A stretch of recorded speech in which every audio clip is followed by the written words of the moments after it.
one of the things is just being prepared to sort of, well, it's the cliched one, isn't it? Sort of fail fast, fail forward. So if there's something you're thinking about doing, there's no point in just being sat on that for like 3 months or 6 months. Just go and give it a go. And typically there's what they call like a minimum viable version of that idea that you can launch, and you can launch it within like 48 hours and just try it and see whether it makes a difference. Having a blast, gonna get it on the Bruce Lee podcast. Bruce Lee like Bruce Lee, cause it's so hard and the T is loose leaf. Making up those rhymes, don't write it, just do it loosely. If you want my respect, you better put direct.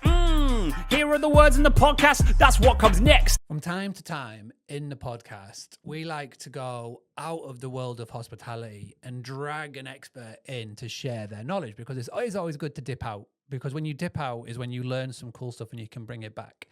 Today is no different. So I've known this chap for quite a while. We've been in Facebook groups together. He's a business coach. He is an ex-website designer, had an agency, sold it, took a chill out, and now is coaching. But he's a published author. He did a video last year with Ali Abdaal, who's a fantastic YouTuber that went just bananas. It had over 200,000 views. And that's why I rekindled and just sort of restarted chatting to him after that. I said, oh, you're on Ali's channel. I love Ali, yada, yada, yada. And then he told me about the book and the speaking events. And I was just like, hey, do you want to come on the podcast? Because this would be cool. And I really focused on 3 important questions about hospitality, about productivity, and everything else in between. He did also give me a link to a free book, but you have to watch the full duration of this to find out the link for that free book. Yeah, so I've always had an interest in business, like right from the early years, but I won't bore everybody by going sort of all the way back. But the short version of it is, I was a systems analyst for several years at a company and learned everything that I liked about business, but also learned everything about how not to run a business, and did that stupid thing that you do as a sort of naive 21-year-old, thinking, well, I can do it better. So set up my first business in 2004, which was doing marketing primarily. So we did web design and branding, and we heavily productized those towards the latter end of the 12 years of running that business. And then in between children, so my wife was quite heavily pregnant with our second daughter, Sophie. I decided that was a really great time to sell my business. So I had just reached a point where, and you've got sort of, we probably kind of get this, 200 plus clients, which means you've got 200 bosses that you're at the beck and call of. Had a small, slightly dysfunctional team of 4 people working for me, probably dysfunctional because they were working for me, but it just became a bit too much as my personal family responsibilities were starting to grow. So made the decision to sell the agent. Well, I didn't initially go to sell it. Initially I just went to, I was going to close it down, and then I was very fortunate. Somebody came in and heard about it and made me an offer. And then kind of went on a bit of a hiatus. I had several people that heard that I'd sold a business and were curious. They were like, oh, you sold a business. Could you help us with that? And I was like, yeah, probably. So just did a bit of informal mentoring over coffee. And then it just reached a point where I was having so many conversations, I had to formalize it and sort of figure out how to weed out the tire kickers and the time wasters from the ones who are actually sort of serious business owners. So founded Fearless Business, the coaching program, 8 years ago, and yeah, haven't looked back. Can you just a little blurb, a little synopsis of that book, if you don't mind?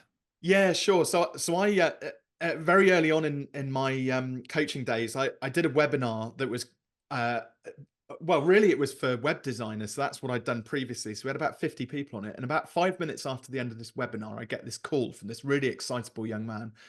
Yeah, Robin, that's absolutely brilliant. I'd love to know more about it. And I was like, oh, cool. So tell me about your web design business. He's like, web design? I'm a golf pro. And I was like, okay, right, interesting. How did you get onto the webinar then? And he said, oh, well, a good friend of mine knows you and recommended that. He said, you're great at business. I should jump onto this webinar.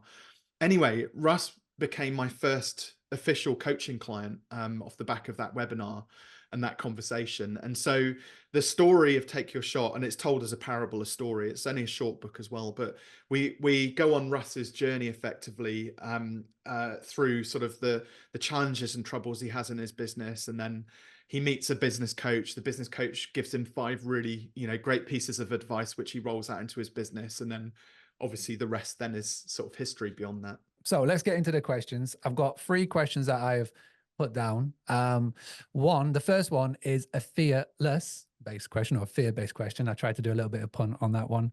So you've discussed how fear can be a significant obstacle for entrepreneurs. Can you share a story about someone you've coached who overcame their fear and achieved something great in their business? And maybe try and tie it in with old Russ, the golf coach. Yeah, of course. So, I mean, one of the biggest fears which Russ had. So Russ actually shared a very similar sort of background to me. I don't want to do too many spoiler alerts for the book actually, but it's very relevant. Russ's biggest fear was around, because he knew that he wasn't charging enough. He kind of had to have all of the, as working like 12 clients a day with his golf lessons and 6 days a week, and absolutely run down and exhausted. And he was just afraid to put his prices up, because ultimately that's what it came down to. He had to increase his prices in order to be able to buy back the time to be able to then spend with his family and put into holidays and things like that. And the real version of the story is Russ was really resistant. He had a very deep sort of everybody does money mindset, money story that had been given to him, unfortunately by his parents. And 99% of human beings experience this. So we grow up with those stories that our parents, they're arguments really rather than stories. Oh, we can't go on holiday this year because we can't afford it. You can't have those new trainers, Robin, because we don't have the money. Or, we can't help you out with your car. You've got to go out and get a job so you can buy the car yourself. So like everything's very like scarcity mindset driven. And Russ shared this, and many of my clients actually share this. And what it comes down to is that when they ask for more money, their greatest fear is rejection. We're tribe animals at the end of the day. We don't like people to not like us. We like to be liked. It's why, for the parents amongst us, when you stood at the school gates and you're the one in the waiting to pick your kids up, and you stood in the waiting outside the school for your kids, and you stood there on your own. Like, we don't like that. We want the other dads to come up and accept us into their pack and, have a bit of banter and a bit of fun and things like that. We want people to like us. And pricing, unfortunately, is very much attached to that. Well, one, we've got that story of scarcity, which has been given to us. So that's the only blueprint we know. But secondly, when we give our prices to somebody and then they say no to us, it's like massive rejection. How dare they? Why don't they understand like how great I am and how much money, what I'm worth and what value I can bring to their business? But the reality is, like, and I don't know how much you want to dig into this, Mark, but like in business, and I'm in business day in and day out, so it's the simplest example. So we have yourself, Robin with his money issues and mindset issues and fears and things like that going off over here. But a business is like, it's not an entity. It's not like a human. It's not a living thing, right? So, but the business, what it needs is strong, stable foundations in order to be profitable and sustainable and things like that. So if Robin comes into his business and he's got all this crazy shit going on, and then we do that, well, the business is naturally on rocky foundations all of a sudden. So what I try and help say business owners to see, and actually this is true in life as well, that when somebody rejects you, they're not necessarily rejecting you directly. What they're rejecting is the idea or the concept or the thoughts that they have about the thing. And they may not align. And actually it's okay to be okay about that. I want to talk about productivity.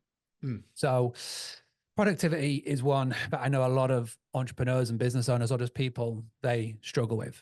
And I was intrigued by your mention that joy, not discipline, is a critical key to productivity. How have you seen this play out in real life with clients, or even like your own work habits? Have you got any stories around that? Well, let's talk about discipline first, right? If you're David Goggins and you're like, ex-Navy SEAL and all of that, like your whole mindset is predicated around discipline, like doing the hard stuff. Unfortunately, I think a majority of human beings are like, we shift towards comfort. So discipline and comfort don't tend to go together. Like, discipline means getting out there, it being a painful, uncomfortable journey. And yes, there is growth through that. And I think there are times when you've got to push yourself into that, be disciplined and push yourself through that discomfort. And I remember, like, just a really simple example of this. I'm a keen cyclist, and near us, there's this categorized, it's the only local categorized climb in Gloucestershire called Froster Hill. And my brother had bought me this when I first started cycling. He built me this like steel framed bike that was too small for me. It had a triple speed gear on it, and trying to get up this hill was nigh on impossible. I stopped the first time I went up it. I stopped 3 times, to catch my breath. So, and one of the time I'm going up this hill, I'm just thinking, how the fuck am I doing this? Like, this is just so hard. I'm not sure if I'm allowed to swear, but why am I doing this? And this guy comes past me in the, the Lycra kit, the all, everything, all singing, all dancing carbon bike. And I shouted at him just out of frustration. Oh God, you're making this look easy. And I didn't hear what he shouted back because he was so far gone at that point. Anyway, top of the hill, because there's a great community in cycling, top of the hill, he waits. And he starts talking to me, and he's like, that thing you said about, I'm making it look easy. He said, it never gets any easier. You just move faster. And that has been such a great mantra for me through life and through business as well. It wasn't until I started going faster because I was fitter and had practiced it more. So a bit of discipline at the start to get started. But then when I got better at it, I started to enjoy it more. And I can cruise around the countryside now doing 20 plus miles an hour on my push bike, on the flat, 52 and a half miles an hour down the hills, on the hills, because I like going downhill fast. But cruise around the countryside and you can start to like take notice of the scenery around you. And I think so many people they take on too much stuff. So imagine if you took on another 3 activities like cycling to do them all at the same time. You're constantly having to dip into the discipline reserves because you're so busy. It's so frenetic all the time. And business owners, entrepreneurs, I'd say, are probably the worst at this, because it's like, oh, shiny every 5 minutes, trying to bring new stuff in. But every time you dip into new, it requires more discipline. You've got to learn how to do it, and before you get to the fun part of it. And I think if you can just choose far fewer things to do, but do them really, really well, you can have a lot more fun. And especially I've discovered this in business. I'm quite a capable guy, Mark, and I said this to my wife, and my therapist as well. It feels like a curse sometimes, because not only can I coach business owners, I can run successful businesses myself. It just so happens I have the brain that can fix cars and bikes. The studio I'm in, I managed to build this myself, so I'm pretty handy when it comes to DIY. I know how to work a washing machine. I can cook good food. I can do so many things really, really well that everybody leans on me to do it. So I have to be quite conscious about the sorts of things which I say yes and no to. And where I start to have more fun on my daily life is predicated around what I'm saying no to, not what I'm saying yes to, because I have more time to focus on the stuff that I enjoy. And therefore, it comes more easily and more naturally. I wanted to finish with a hospitality-ish related question, because obviously this is a hospitality podcast. So as an entrepreneur in hospitality, embracing change and innovation is critical. What strategy would you recommend for our hospitality entrepreneurs, our hospitality hosts looking to refresh or expand their business model in today's market? Yeah, I mean, so I'm going to be like, I mentioned all the things that I'm good at. Hospitality is not something that I've invested, huge amounts of time into my learning. But I think one of the things is just being prepared to sort of, well, it's the cliched one, isn't it? Sort of fail fast, fail forward. So if there's something you're thinking about doing, there's no point in just being sat on that for like 3 months or 6 months. Just go and give it a go. And typically there's what they call like a minimum viable version of that idea that you can launch, and you can launch it within like 48 hours and just try it and see whether it makes a difference. So for example, if where you were talking, Mark, about adding in extra value, and maybe starting to look at the cleaning side of it. And this is where people kind of have to push through the discomfort a little bit. My view is, rather than go out and set up a cleaning business, for example, to work alongside your hospitality business, it might be that for the first 2 weeks, the next 2 stays, rather than pay a cleaning company, you go in and clean it yourself. And probably I know a lot of people may have started out doing that, for example, with Airbnbs and things like that, just to see whether the model works and whether there's a way to draw some profitability out of it.